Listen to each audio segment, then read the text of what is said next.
जय गुरु जी संगत जी, मेरे यूट्यूब चैनल गुरु जी 13 ब्लेसिंग पर आपका हार्दिक स्वागत है। जय गुरु जी। शुक्राना गुरु जी। आप सभी सास संगत जी को जय गुरु जी। गुरु जी आप सभी पर मेहर बनाए रखें, सर्वदा भला सर्वदा भला। संगत जी मैं आशा करती हूँ कि आप सभी स्वस्थ और मस्त होंगे।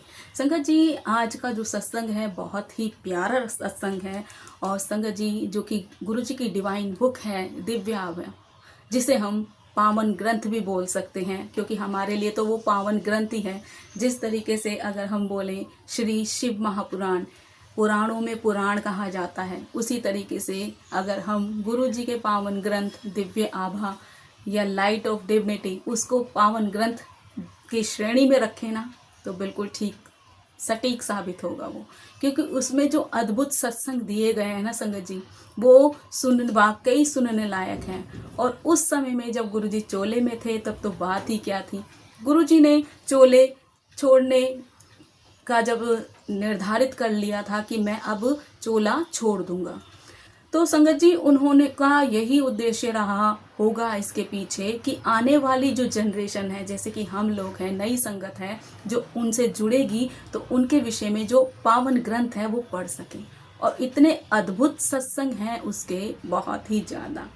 और सत्संग को सुनकर ना मन इतना गदगद हो जाता है कि गुरुजी वो लोग कितने ब्लेस्ड रहे होंगे जो आपसे साक्षात्कार कर पाए, आपके दर्शन कर पाए, आपको छू पाए, आपके हाथ पैरों को उन्होंने दबाया और किस तरीके से अपने रोगों को दूर किया।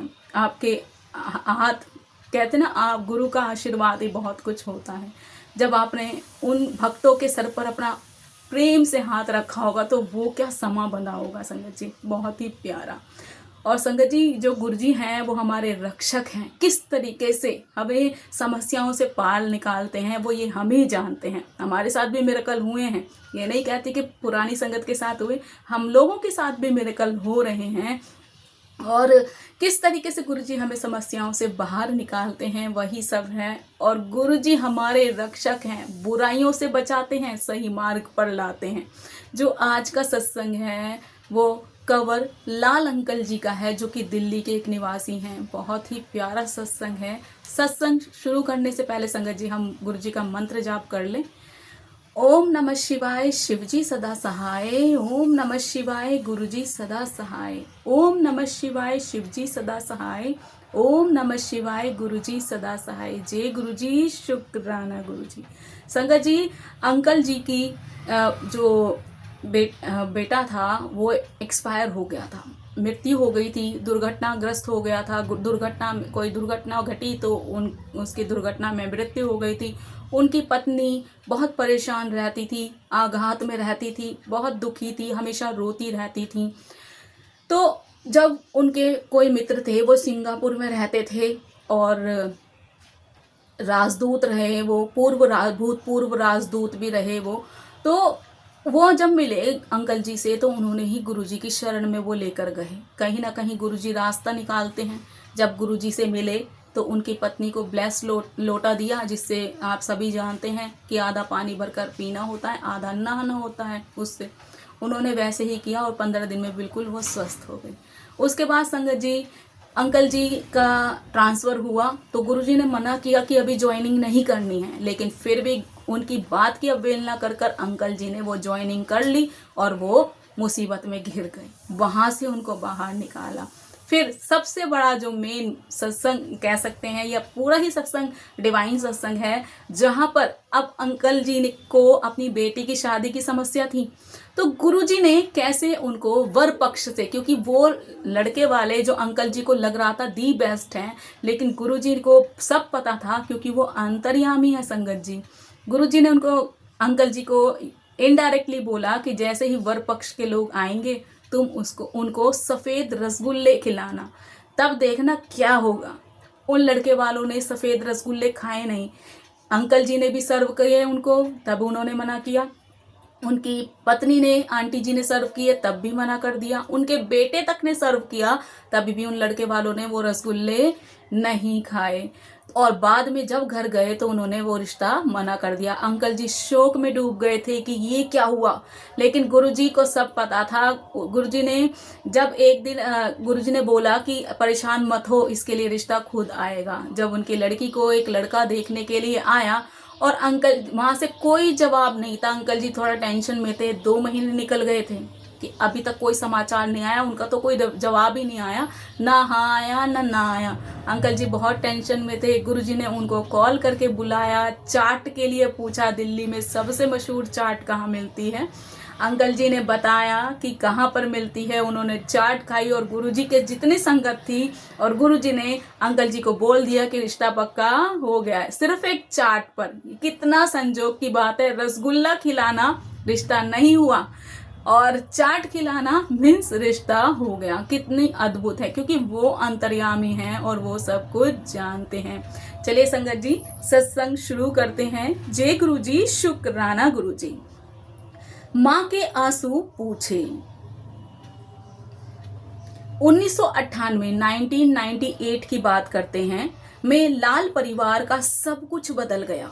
दिल्ली छावनी क्षेत्र में उनके बड़े पुत्र की दुर्घटना में मौत हो गई और श्री कंवरलाल की पत्नी इस मानसिक आघात से बहुत विचलित हो गई थी। फिर परिवार के एक मित्र श्री प्रेम सिंह सिंगापुर में भारत के पूर्व राजदूत अचानक एक दिन उन्हें मिले। स्वाभाविक रूप से उन्होंने परिवार के बारे में पूछा तो उन्हें इस अनहोनी घटना की सूचना भी दे दी गई। लाल परिवार से अनभिज्ञ प्रेम सिंह गुरुजी के अनुयायी थे और उन्होंने उन्हें गुरुजी से मिलने की सलाह दी। जैसे मैंने आपको बताया भूमिका में कि किस तरीके से अंकल जी के जो बड़ा बेटा था दुर्घटनाग्रस्त में दुर्घटना हुई और उसमें उनकी मृत्यु हो गई, जिससे इनकी पत्नी को इतना आघात पहुंचा था। वो हमेशा टेंशन में रहती थी, रोती रहती थी। गुरुजी ने किस तरीके से उनको अभिमंत्रित लौटा दिया और किस तरीके से वो गुरुजी से मिले हैं वही बताया कि उनके एक मित्र थे श्री प्रेम सिंह जो सिंगापुर में रहते थे और भूतपूर्व वहां पर वो राजदूत रहे थे। उन्होंने ही अंकल जी को गुरुजी से मिलवाया। जब गुरुजी से मिले तब क्या हुआ वो बताते हैं। कंवर एम्पायर स्टेट में एक दिन सुबह पहुंचे और उन्होंने राजदूत का परिचय पत्र दिखाकर गुरुजी से मिलने के लिए इच्छा व्यक्त की। जैसे आप सभी जानते हैं एक आइडेंटिटी कार्ड होता है, तो अंकल जी ने वो आइडेंटिटी कार्ड जो था वो अंकल जी को दे दिया। तो क्या हुआ, आइडेंटिटी कार्ड लेकर वो गुरुजी के पास पहुंचे कि गुरुजी से मिलना है और वो राजदूत का परिचय पत्र था, आइडेंटिटी कार्ड था। उन्होंने सोचा वो दिखाएंगे तो शायद कोई इम्प्रेस हो जाए। संगत जी, हमारे मन में होता है ना कि हम ऐसी जगह जाते हैं जैसे वीआईपी दर्शन होते हैं, तो उनको लगा कि मैं ऐसे दिखाऊंगा तो क्या होगा कि वो भागे भागे चले आएंगे और मैं दर्शन कर लूंगा। लेकिन उनको ये नहीं पता था कि वो किससे मिलने जा रहे हैं। गुरुजी तो दूर की बात है, पहले तो सेवादार अंकल ने इनको वापिस कर दिया कि जाओ जाओ, ऐसे बहुत से राजदूत आते हैं शाम को। इस तरीके से बात हुई। अंकल जी कहते हैं कि उन्होंने गुरुजी से मिलने की इच्छा व्यक्त करी तो वहां पर एक भक्त थे, सेवादार भक्त सुदामा। उन्होंने उन्हें रोका और कहा गुरुजी से अभी मिलने का समय नहीं है और वह शाम को आए। सुदामा अंकल थे वहां पर, तो उन्होंने बोला कि अभी गुरुजी से मिलने का समय नहीं है, तुम्हें शाम को आना पड़ेगा। कंवर ने पुनः आग्रह कर सुदामा को यह कार्ड गुरुजी को दिखाने को कहा। अब क्या था, मन में वो था ना कि मैं तो बहुत ऊंचे उससे पद से आया हूँ या किसी का कार्ड लेकर आया तो गुरुजी मुझे मिल लेंगे। तो अंकल ने, कंवर अंकल ने वो जो आइडेंटिटी कार्ड था सुदामा अंकल को देकर बोला कि गुरुजी को दिखाओ और बोलो कि आए हैं कोई उनसे मिलने के लिए। पर सुदामा जो अंकल थे वो अप्रभावित रहे, वो उस आइडेंटिटी कार्ड से अप्रभावित रहे, उनके ऊपर कोई फर्क नहीं पड़ा। ऐसे बहुत से लोग आते थे अंकल जी को, हमें लगता है ना कि हम नई जगह जा रहे हैं तो हम अपनी हम दिखाएंगे हम इस पोस्ट पर काम करते हैं तो हम बहुत वो हैं, लेकिन उससे भी ऊंची ऊंची पोस्ट के लोग आते थे गुरुजी से मिलने के लिए और गुरुजी सबके साथ इक्वली बिहेव करते थे। अब सुदामा अंकल जी थे वो उनसे इंस्पायर नहीं हुए, उन्होंने बोल दिया कि व्यतीत है और वो क्या दिया कि उन्होंने देखने से भी मना कर दिया कार्ड को और बोला कि आप शाम को आना, ऐसे राजदूत ना बहुत आते हैं। गुरुजी की संगत शाम को होती है और अनेकों राजदूत आते हैं, अतः वह भी शाम को ही आए। ये कहकर उनको वापस भेज दिया, कि मतलब साफ बोल दिया कि तुम्हारे जैसे अनेक आते हैं राजदूत, शाम को आना, जो समय है वो समय ही है। अब कंवर अंकल तो पहले से ही बहुत परेशान थे, उनको लग रहा था कि मैं जाऊंगा तो मेरे सारे कार्य हो जाएंगे। अब हम सोचते हैं ना कि हम कहीं चले गए तो एकदम हमने गुरु धारण कर लिया, हमने कोई गुरु बना दिए, तो अलादीन का चिराग घिस दिया जी हमने, तो उसमें से अलादीन प्रकट हो, अलादीन का हाँ चिराग घिस दिया तो क्या होगा, जिन्न प्रकट हो जाएगा, तुरंत के तुरंत हमारे काम कर देगा। तो यहाँ पर वही है, उनको लगा कि गुरुजी से मिल लेंगे तो शायद उनके सारी परिस्थिति ठीक हो जाएगी, लेकिन ऐसा नहीं था, क्योंकि समय जो निश्चित होता है वो गुरुजी स्वयं करते हैं, हमारे हाथ में कुछ नहीं है। जब गुरुजी को मिलना है, दर्शन देने हैं, वो तभी मिलेंगे, अदरवाइज आप कितना ही एफर्ट्स लगा लीजिए, आपको 0 एफर्ट्स का मिलेगा रिजल्ट। लेकिन जब गुरुजी को रिजल्ट देना है ना, तो 101% क्या 1001% आपको रिजल्ट मिलता है। अब अंकल जी हैं वो परेशान होकर उनकी बातें सुनकर वापस आ जाते हैं और अपने मित्र को सारी बात बता देते हैं। जब अपने दोस्त को सारी बात बताते हैं, कहते हैं कि शाम को बोला गया और इस तरीके से व्यवहार किया गया। तब क्या था, शाम को कंवर और उनके मित्र प्रेम सिंह एम्पायर स्टेट के बाहर प्रतीक्षा करते हुए मिले और दोनों अंदर गए। अब क्या था, जब उन्होंने बताया प्रेम सिंह अंकल जी को इस तरीके से हुआ, तो प्रेम सिंह अंकल शाम को एम्पायर स्टेट के बाहर ही अंकल जी को मिल गए और अंकल जी, कंवर अंकल जी अपने दोस्त प्रेम सिंह अंकल जी के साथ कहाँ गए, अंदर चले गए। गुरुजी ने कंवर को अपनी व्यथा कहने का अवसर दिया। पत्नी के उपचार के लिए उन्होंने अभिमंत्रित त्राम लोटे से जल ग्रहण करने को कहा। फिर जैसे सदा होता आया है, वह जल ग्रहण कर कंवर की पत्नी 15 दिन में ही स्वास्थ्य की राह पर चल पड़ी। उन्होंने रोना बंद कर दिया और उनका निम्न रक्तचाप सामान्य हो गया और उन्हें स्वास्थ्य भी वो रहने लगी, स्वस्थ हो गई वो। अब जैसे कि उनको लोटा दिया गया, जैसे मैंने आपको पहले बताया, तो 15 दिन में वो बिल्कुल स्वस्थ हो गई और उनका जो स्वास्थ्य था वो धीरे धीरे ठीक होने लगा। जो व्यक्ति दिन रात रोता रहे, दिन रात टेंशन में रहे, तो उसको अनेकों बीमारियां घेर लेती हैं। तो यहाँ पर उनका बीपी भी जो था वो बहुत ज़्यादा बढ़ गया था और निम्न रक्तचाप नीचा हो गया था, कम हो गया था, बीपी भी उनका लो रहने लगा था। लेकिन गुरुजी की शरण में जाते के साथ ही वो अभिमंत्रित लोटे से जब नई हैं, तो उनका जो बीपी था वो भी नॉर्मल हो गया और वो दिन रात रोती रहती थी, उनका स्वास्थ्य बिल्कुल ठीक होने लगा था, सिर्फ 15 दिन के प्रयोग से ही। आगे अंकल जी लिखते हैं, मई 2000 में परिवार ने गुरुजी के पास आना आरंभ कर दिया। परिवार कुछ दिनों के लिए मनाली गया था। जब वह वापस दिल्ली आए तो कंवर को पता लगा कि उन्हें स्थानांतरित कर नया कार्य सौंप दिया गया है। अब उन्हें अंतर्राष्ट्रीय विमानपत्तन छोड़कर 15 जुलाई से नई दिल्ली से सीमा शुल्क भवन में बैठना पड़ेगा। सतगुरु के पास जाने पर उन्हें पुनः छुट्टी पर जाने का सुझाव दिया गया। यह घटना 24 जून 2000 की है। अंकल जी लिखते हैं कि मई 2000 में जब इनकी पत्नी का स्वास्थ्य ठीक हो गया तो ये मनाली घूमने के लिए चले गए अपनी फैमिली के साथ। और जब ये मनाली से घूमकर आए हैं छुट्टियां मनाने के बाद, तब उनको पता चला कि उनका जो ट्रांसफ़र है वो नई जगह हो गया। और जब ट्रांसफ़र हुआ तो उनको कार्य जो भार था, जो पहले कार्य कर रहे थे, जिस पद पर कार्यरत थे, जो कार्य कर रहे थे, अब वो बदला जा चुका था। अब उन्हें जो ड्यूटी मिली थी, नया काम जो मिला था, वो था अंतर्राष्ट्रीय विमानपत्तन छोड़कर जो पहले काम करते थे, ये इंटरनेशनल एयरपोर्ट पत्तन पर जो काम करते थे, इंटरनेशनल एयरपोर्ट पर काम करते थे। तो अब क्या हुआ कि इनको जुलाई में सीमा शुल्क भवन में बैठना पड़ा, जहाँ पर टोल टैक्स वगैरह का काम होता है, वहाँ पर इनको वहाँ बैठने का कार्य दे दिया गया। वहाँ से एयरपोर्ट से हटाकर इनको दूसरी जगह का कार्य दे दिया गया और इनको बोला गया कि वो कार्यभार आपको संभालना है। लेकिन उससे पहले ये गुरुजी से मिले थे। जब गुरुजी से मिले संगत जी, तो गुरुजी ने मना कर दिया कि अभी ज्वाइनिंग नहीं करनी है, तुम अभी दोबारा फिर से छुट्टियों पर चले जाओ। लेकिन क्या था, अंकल जी ने गुरुजी की बातों को इग्नोर कर दिया, अनसुना कर दिया, क्योंकि गुरुजी से पहली बार ही जुड़े थे। जब हम नए किसी से जुड़ते हैं तो हमें इतना विश्वास नहीं होता जब तक हम किसी मुसीबत में ना फंस जाएं।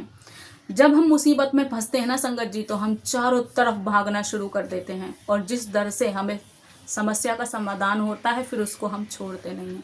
तो सेम यहाँ पर अंकल जी के साथ हुआ। जब गुरुजी ने उनको साफ बोला कि अभी ज्वाइनिंग नहीं करनी है, फिर भी अंकल जी ने वो ज्वाइनिंग कर ली। जब ज्वाइनिंग करी तो फंस गए बुरी तरीके से। कैसे फंसे?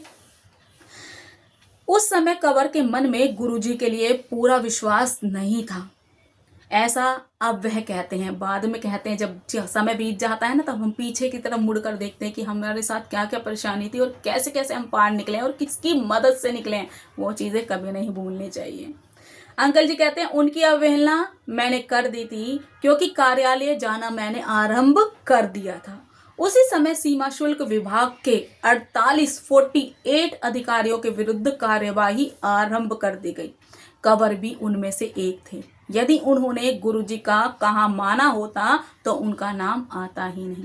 यहाँ पर यह था कि उन्होंने ज्वाइनिंग कर ली, और क्या हुआ, जो सीमा शुल्क के जो विभाग था, जो टोल टैक्स का जो विभाग था, उसके जितने 48 जो एम्प्लॉय थे, ये अधिकारी थे, जो बड़े बड़े सीनियर लोग थे, उनके नाम आ गए थे, और अंकल जी का भी नाम उसमें ऐड हो गया, क्योंकि ज्वाइनिंग तो उन्होंने कर ली थी। अब क्या था, आप एक दिन ज्वाइनिंग करो, एक दिन पहले ज्वाइनिंग कर लो या 1 घंटा पहले ज्वाइनिंग कर लो, आप उस पूरी टीम में शामिल हो जाएंगे। पूरी टीम में आपका नाम आ जाएगा कि इतने इतने लोग हैं। तो 48 लोगों का नाम आया था, जिसमें अंकल जी का भी नाम आ गया। अब ये परेशान, ये क्या हो गया। अब क्या था, अब ये फिर दोबारा पहुंचे गुरुजी के पास। गुरुजी ने तो पहले ही मना कर दिया था, अभी ज्वाइनिंग नहीं करनी, छुट्टी पे चले जाओ, लेकिन ये माने नहीं और चले गए संगत जी। कंवर ने यह समस्या पुनः गुरुजी के समक्ष व्यक्त कर दी। वो तो सर्वज्ञाता हैं, उन्हें चिंता मुक्त रहने के लिए कहकर और एक समस्या की ओर गुरुजी ने ध्यान उनका केंद्र। अब कंवर अंकल ने ये समस्या गुरुजी को बताई। जब गुरुजी के सामने ये समस्या बताई गई तो गुरुजी तो सर्वज्ञाता, चिंता मुक्त रहने के लिए बोल दिया उनको कि कुछ नहीं होगा, और सबसे मेन जो समस्या है, अभी तुम्हें अपनी बेटी का विवाह करना है, वो मेन समस्या है। उस कार्यवाही को तुम भूल जाओ।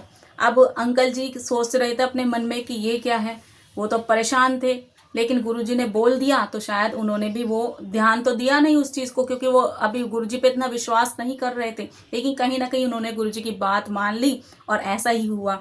जो 48 लोग थे उन पर कार्यवाही होनी थी, जिसमें अंकल जी का भी नाम था, लेकिन क्या हुआ, गुरुजी की मेहर से 33 लोग, जो उनके और भी बड़े सीनियर थे, 33 लोगों पर ही कार्यवाही हुई, और 15 लोगों का नाम ही नहीं था, जिसमें कंवर अंकल और उनके नीचे कार्य करने वाले जो लोग थे, वो उनका नाम था ही नहीं। यहाँ पर कंवर अंकल का कहीं नामो निशान ही नहीं था, ना कार्यवाही करते समय, ना उन पर अभियोग लगाते समय। तो किस तरीके से गुरुजी ने उनको मुसीबत से बाहर निकाला संगत जी, वही मेन है। जय गुरुजी। आगे अंकल जी ने लिखा है, विवाह के लिए गुरुजी मध्यस्थ बने। कैसे उनकी बेटी का विवाह करवाया। रसगुल्ला खिलाने के लिए बोला गया, सफ़ेद रसगुल्ला खिलाना है, और अगर वो खा लें तो बात अलग है। अब खाने से तो साफ मना कर दिया उन्होंने। 3 बार सर्व किया गया बेटे के द्वारा, उनकी पत्नी के द्वारा, खुद स्वयं अंकल के द्वारा, लेकिन साफ मना कर दिया, और घर गए तो मना ही हो गया रिश्ता। और चार्ट पर किस तरीके से गुरुजी ने उनकी बेटी का रिश्ता पक्का करा दिया, ये तो वही जानते हैं, उनकी लीला अपरंपार है। गुरुजी के कहने पर कंवर ने अपनी बेटी के लिए वर ढूंढना आरंभ कर दिया। भारतीय तेल निगम के एक यांत्रिक इस संबंध के लिए उचित लगे थे, और परंपराओं के अनुसार अपने माता पिता के साथ उनके यहाँ आ रहे थे। उस अति महत्वपूर्ण भेंट से पूर्व गुरुजी ने कंवर को बुलाकर वर के पिता को सफेद रसगुल्ला खिलाने को कहा। लड़के के माता पिता के लिए अति सुंदर भोजन परोसा गया। उसके बाद पहले कंवर, फिर उनकी पत्नी, और अंत में उनके पुत्र ने वर के पिता को रसगुल्ले प्रस्तुत किए। हर बार जिसके कारण सतगुरु को ही ज्ञात होंगे, उन्होंने मना कर दिया। कंवर के परिवार को अब तक गुरुजी के तौर तरीके पता लगने लग गए थे कि अवश्य कोई बात है। जब शाम को गुरुजी के दर्शन के लिए एम्पायर स्टेट वह पहुंचे तो गुरुजी ने संक्षेप में कहा कि गुलाब के पुष्प में भी कांटे होते हैं। परिवार समझ गया कि लड़का उचित नहीं था, और उस ओर से भी मनाही हो गई। यहाँ पर क्या था कि अंकल जी अपनी बेटी के लिए जो विवाह के लिए घर खोज रहे थे, उनको एक लड़का अच्छा लगा जो कि भारतीय तेल निगम में एक इंजीनियर था। उनको लगा कि लड़का सुटेबल है बेटी के लिए, तो विवाह की बातचीत चलाई गई। जब उनके माता पिता, जैसे कि होता है अमूमन यही होता है कि मीटिंग होती है, तो उसके पेरेंट्स जब इनके घर आए तो उनके लिए अच्छा अच्छा खाना बनाया गया। लड़की पक्ष तो अपनी तरफ से अच्छा ही करता है संगत जी, तो उन्होंने जैसे किया अच्छा ही किया। अब क्या था, रसगुल्ले, जैसे गुरुजी ने बोला था कि मीटिंग होने से पहले गुरुजी ने इनको बुलाया था कंवर अंकल को कि लड़के के पिता को रसगुल्ला सर्व करना। अब वो समझते हैं कि रसगुल्ला क्यों सर्व करना है, क्या है उसके पीछे, लेकिन रीजन तो गुरुजी ही जानते हैं ना, हम तो नहीं जानते। अब अंकल जी ने वैसे ही किया। जब खाना परोसा गया उसके बाद रसगुल्ले सर्व किए गए, वो भी सफेद रसगुल्ला सर्व किया गया लड़के के पिता को, तो उन्होंने साफ मना कर दिया। सबसे पहले अंकल जी ने खिलाने की कोशिश की, फिर उनकी पत्नी ने खिलाने की कोशिश की, फिर बेटे ने, लेकिन तीनों के ही हाथों से उन्होंने सफेद रसगुल्ला नहीं खाया। और बाद में क्या हुआ, वहां से रिश्ता कैंसिल हो गया। और गुरुजी ने के पास जब ये एम्पायर स्टेट गए शाम को मिलने के लिए, तो गुरुजी ने भी उनको समझाया, क्योंकि उनको लग रहा था अंकल जी को बहुत अच्छा रिश्ता है और हाथ से चला गया, निकल गया। लगता है ना पेरेंट्स को, हमारी बेटी के लिए बेटी राज करेगी, बहुत अच्छा रिश्ता है, हमारे हाथ से तो निकल गया। लेकिन ऐसा नहीं होता। जो रिश्ता आता है वो उसके लिए सुटेबल होता है, वो भगवान जानते हैं, जोड़ी जो है ऊपर वाला बनाता है। तो यहाँ पर वो कहते हैं, गुरुजी जब मिलते हैं कहते हैं कि गुलाब में भी ना कांटे होते हैं, और ये इनडायरेक्टली बोल जाते हैं गुरुजी। तब अंकल जी और उनका परिवार समझ जाता है कि वो लड़का उनकी बेटी के लिए अच्छा नहीं था, तभी तो गुरुजी ने ऐसा करवा दिया सफेद रसगुल्ले की बात करके। अब अंकल जी परेशान, कंवर अंकल जी परेशान कि ये क्या हो गया। कुछ समय बाद एक और सुयोग्य लगता हुआ वर मिला। दिल्ली में कार्यरत एक न्यायिक मजिस्ट्रेट की पढ़ाई कर रहे थे वो, और कार्यरत थे, मतलब वहाँ पर काम करते थे। और यहाँ पर वो कहते हैं कि उनको अच्छा लगा कि वो मजिस्ट्रेट हैं और ठीक है, कार्य भी कर रहे हैं। जब वह कंवर की बेटी के से आकर मिले, मीटिंग हुई, तो वो लड़का स्वयं आया और मिले उनसे। तो वहां जाने के बाद कंवर को फोन कर उन्होंने कहा कि वो रिश्ता उन्हें स्वीकार्य है।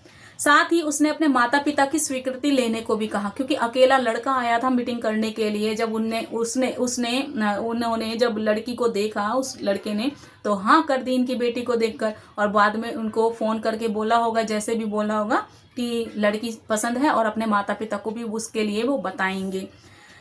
अब क्या हुआ कि लाल परिवार उसके माता पिता को मिलने और उसके मूल स्थान पर भी गए। वो देखने के लिए गए उसका घर परिवार कैसे, जैसे कि सभी करते हैं वैसे ही किया, पर वहां से कोई उत्तर नहीं आया था। उसके लड़की के माता पिता ने क्या, वहां से कोई उत्तर नहीं आ रहा था।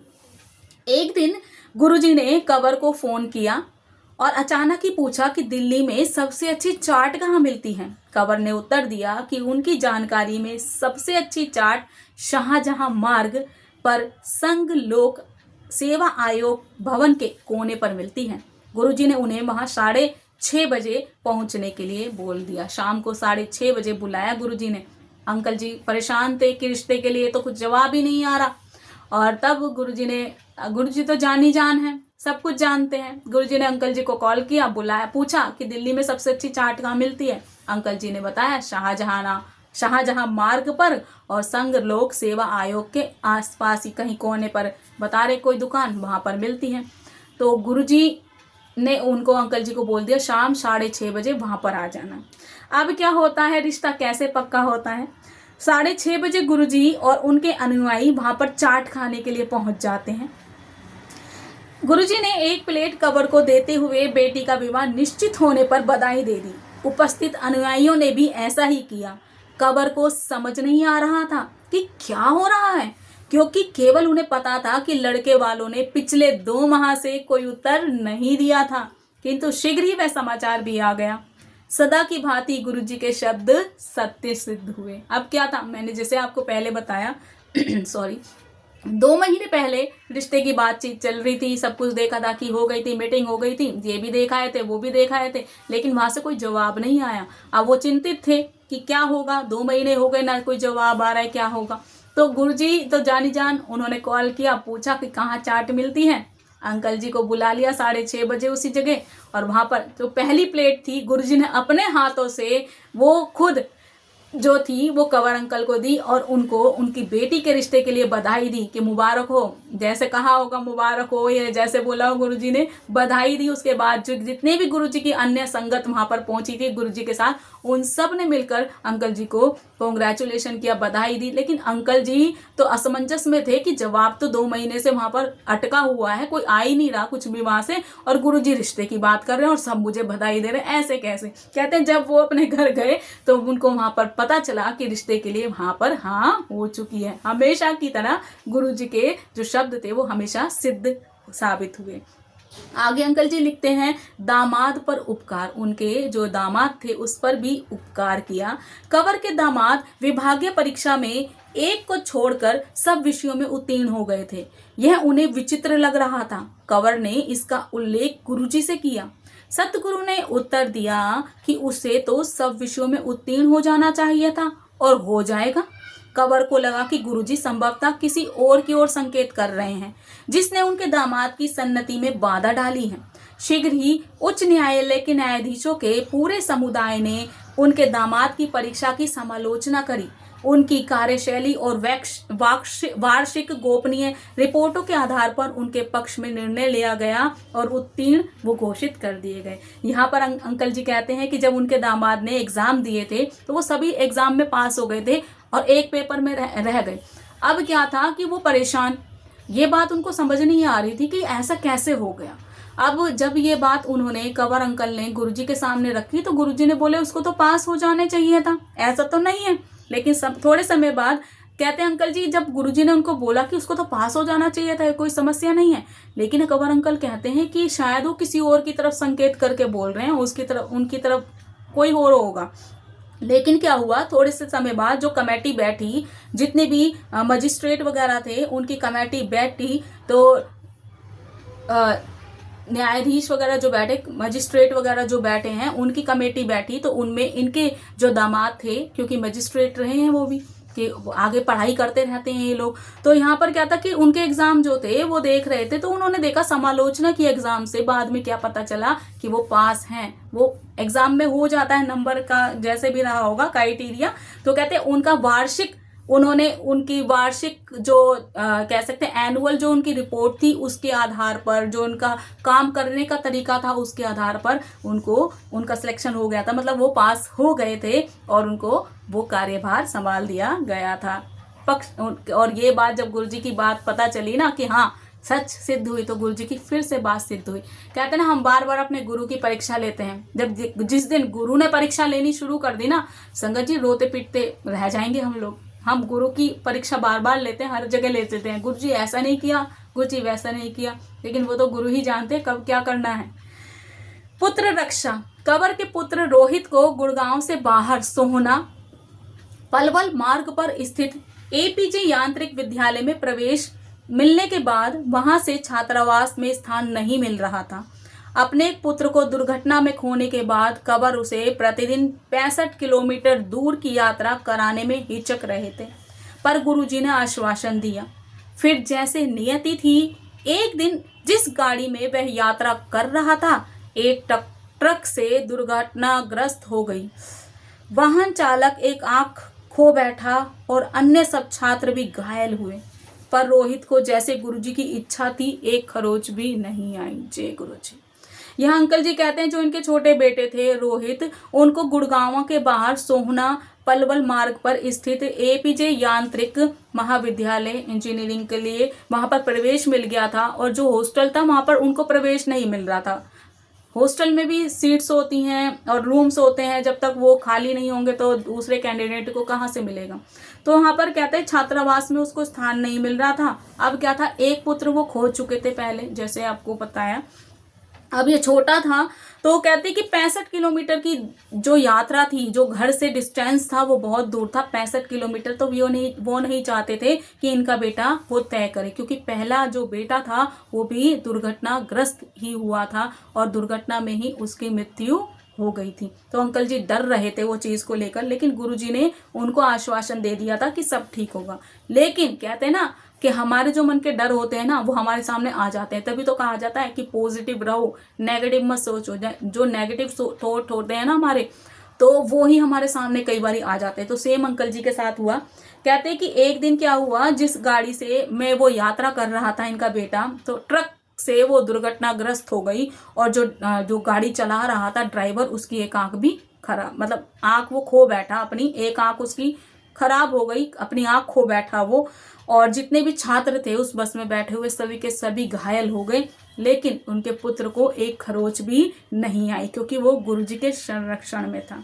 कंवर जब उस शाम को संगत में पहुंचे तो गुरुजी ने कहा उन्होंने उनके पुत्र की रक्षा करी है। गुरुजी की कृपा उसके बाद भी उस पर बनी रही। वह अपने तृतीय वर्ष में प्रवेश नहीं पा रहा था, क्योंकि उसका प्रथम वर्ष के प्रथम सत्र का एक विषय रह गया था। उसने जब गुरुजी को इस बारे में पता बताया तो उन्होंने कहा कि उसे प्रवेश मिल जाएगा। अब क्या था संगत जी, जब भी अंकल जी शाम को गुरुजी के पास पहुंचे तो गुरुजी ने बोला कि मैंने तुम्हारे बेटे की रक्षा की है, और उसके बाद भी गुरुजी की कृपा उनके बेटे पर बनी हुई है। वो बताते हैं कि प्रथम वर्ष का इनका एक पेपर रह गया था, अब ये फाइनल ईयर में थे वो, क्योंकि 4-5 साल की होती है ये, तो तृतीय वर्ष में थे, थर्ड ईयर में थे, तो इनका तो इनको उसमें प्रवेश नहीं मिल पा रहा था। क्योंकि अगर आप फर्स्ट सेमेस्टर में पास नहीं होते, कुछ होते हैं क्राइटेरिया कि अगर मान लीजिए फर्स्ट सेमेस्टर में आपके 4 सब्जेक्ट हैं, उसमें से आपने 3 क्लियर कर लिए और एक रह गया, तो आपको नेक्स्ट सेमेस्टर में आपको जंप करा देते हैं, वो प्रमोट कर देते हैं, आप प्रीवियस ईयर के देते रहते हैं एग्जाम। लेकिन अब क्या था, ये थर्ड ईयर में पहुंच गए थे और उनका फर्स्ट ईयर का एग्जाम जो था वो रह रहा था, वो पास नहीं हो पा रहे थे और इनको थर्ड ईयर में एडमिशन नहीं मिल रहा था, ये परेशान। तब ये बात गुरुजी को बताई गई तो गुरुजी ने बोला कि कोई बात नहीं, हो जाएगा। और बाद में ऐसा ही हुआ, उनको फाइनल ईयर में मतलब थर्ड ईयर में प्रवेश भी मिल गया था। फिर जैसे विधाता की इच्छा थी, एपीजे ने अपने नियम बदल दिए। जो इंस्टीट्यूट था, विद्यालय था, उसने अपने सारे नियम बदल दिए। अब यदि विद्यार्थी 20 में से 18 विषयों में उत्तीर्ण होगा तो वह तृतीय वर्ष में प्रवेश पा सकते हैं।